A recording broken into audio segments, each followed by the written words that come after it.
Hi hello నమస్తే welcome to my channel. భయ channel కొత్తగా చూస్తున్నట్టయితే ముందుగా సబ్స్క్రైబ్ చేసుకోండి. అలాగే నేను చెప్పే వీడియోని వస్తే మాత్రం అందరికీ షేర్ చేయండి భయ్య. అయితే ఈరోజు మన టాపిక్ వచ్చేసి మన డాకు మహారాజ్ టీజర్ అయితే వచ్చేసింది భయ్య. అందరికీ మనకు తెలిసిందే ఈ పేరేంట్రా బాబు అని చెప్పేసి ఫస్ట్ అయితే నేను అనుకున్నాను. అంటే టీజర్ వచ్చిన మనం పోస్టర్లో చూస్తాం కదా, అప్పుడు నేను అనుకున్నాను. కాకపోతే ఫుల్ ఆపోజిట్. టీజర్ చూసిన తర్వాత అసలు పేరుకి మనము అనుకునేదానికి సంబంధం ఉండదు అని చెప్పేసి మాత్రం నిరూపించారు భయ్య.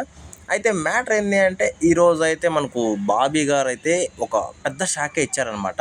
అంటే షాక్ అంటే అది అందరికీ బాలయ్య బాబు ఫ్యాన్స్కి అదొక ఇది పండగ అని చెప్పొచ్చు. అలాగే హేటర్స్కి అదొక షాక్ అని చెప్పొచ్చు. ఎందుకంటే ఈ రేంజ్లో అసలు బాలయ్య బాబుని మనము చూస్తామని నేనైతే అనుకోలేదు.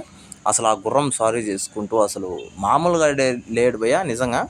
ఇంకో పక్క తమనన్న మ్యూజిక్ అసలు బాలయ్య బాబు కోసమే తమనన్న పుట్టినట్టు అనిపించింది నాకైతే ఆ టీజర్లో. అంటే ఎవరి పని వాళ్ళు కరెక్ట్గా చేస్తే ఎలా ఉంటుందో అది నాకు తెలిసినంత వరకు ఈ సినిమానే అవుతుందని అనిపిస్తుంది భయ్య. ఖచ్చితంగా మనము 12 తారీఖు అయితే చూడబోతున్నాము. అది కాకుండా ఆయనకు సెంటిమెంట్ ఇది, అంటే బాలయ్య బాబు గారికి సెంటిమెంట్. అంటే సంక్రాంతిలో సినిమా రిలీజ్ చేస్తే అదొక సూపర్ హిట్ అవ్వాల్సిందే, బ్లాక్ బస్టర్ కొట్టాల్సిందే. అలాంటి సెంటిమెంట్ రోజు ఈ సినిమా రిలీజ్ చేసినారు.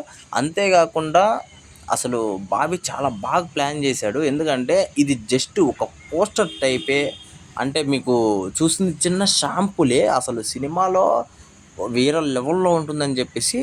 అలాగే మనకు సితారా ఎంటర్టైన్మెంట్, అదే సితారా బ్యానర్ ప్రొడ్యూసర్ కూడా చెప్పాడు భయ్య, మనకు ఒక రేంజ్లో ఉండబోతుంది. నేను ఒక 4 సీన్లు చూశాను, నాకైతే మైండ్ దొబ్బేసిందని చెప్పాడు.